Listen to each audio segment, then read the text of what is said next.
E kupton?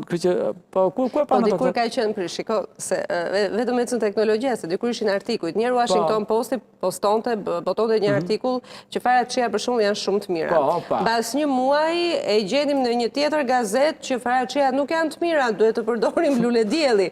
Pra, kjo teoria ka qenë, por gjiroja dhe shpejtësia e informacionit është me madhe dhe sa mban kapaciteti mendjes do të ashtu. Ka dhe një problem tjetër tani. Që nuk është çështja vetëm tek ushqimi, por është çështja ke mënyra se si ti krijon marrëdhënie me njerëzit që ke vërtall, me mënyra se si ti formon jetën tënde, me mënyra se ti aspiron, se deri dje neve kishim njerëz që shikonin Steve Jobsin dhe duan të bënin programator, por shumë para këta e dinin që Steve Jobs nuk di të programojë.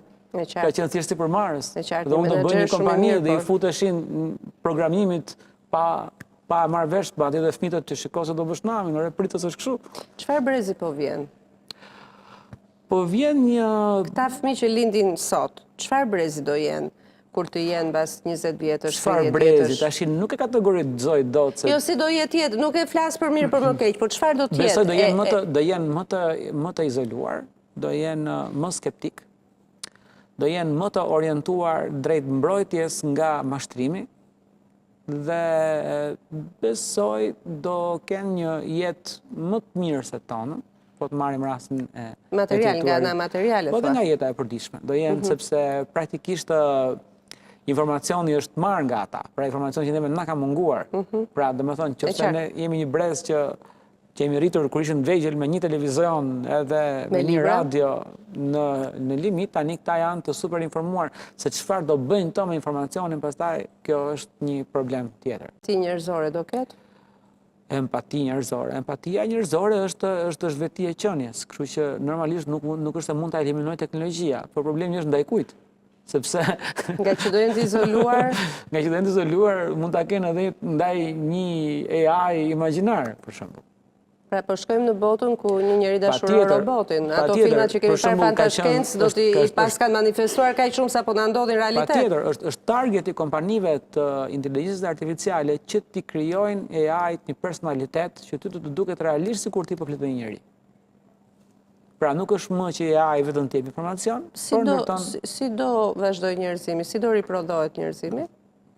Si që është riprodhuar që kur ka filluar. Sepse do paksohet me këtë lloj izolimi, si drejt ku do shkojmë drejt kurrjes, po deri apo jo do zhdukje. Nuk besoj, kulturat ndryshme praktikisht po shoh një fenomen të cilët momentin e parë që u fullën internet ishin kurioz për njëri tjetrin, pastaj u vllazëruan njëri tjetrin, tani janë ke fazë po luftojnë njëri tjetrin.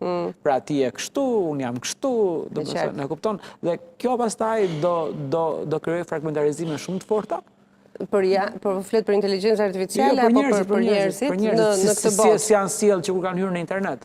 Pra në fillim ne ishim kurioz, pastaj po u bëm një blog përballë, e pranuam kështu dhe tani jemi tani jemi fragmentarizuar. Fragmentarizuar. Dhe ku çon kjo? Kjo çon në një ekstremitet të tribalizmit.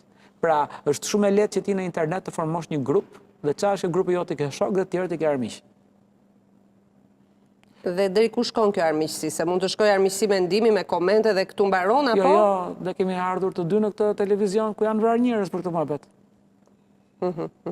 Okej? Kështu që kjo gjë ndikon shumë, pra ai formimi i grupeve. Me qartë, unë bëj ty shok apo s'bëj ty shok, ti u të bëra like, thash këtë, nuk thash atë. Është një tendencë drejt. Nuk po mësojnë njerëzit, nuk po mësojnë nga pikërisht nga ato fenomene që ne kemi diskutuar, që njerëz janë vrarë për kaq gjë. Ajo është veti njerëzore, është veti mbrojtëse dhe normalisht është shumë e vështirë për të kontrolluar edhe kur e njeh si fenomen, vetëm kur se njeh si fenomen. E qartë. Sepse teknologjia është kështu që, domethënë, nëse kjo jeta reale është gjithë kjo tavolina, teknologjia është e aftë të mbulojë ty vetëm sa ç'është kjo gota. Ti nëpërmjet kësaj gotës nuk mund të më thuash që është e madhe sa gjithë tavolina.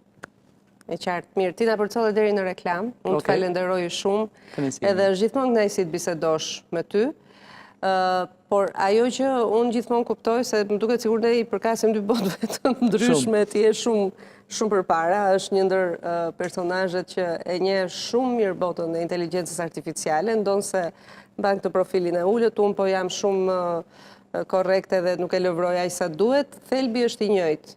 Ajo që thash, dia Dhe futja e trurit në punë nuk lën balt edhe në atë botën tjetër, mendoj në atë botën që ti e nje. Jo, absolutisht është thelbësore. Është thelbësore.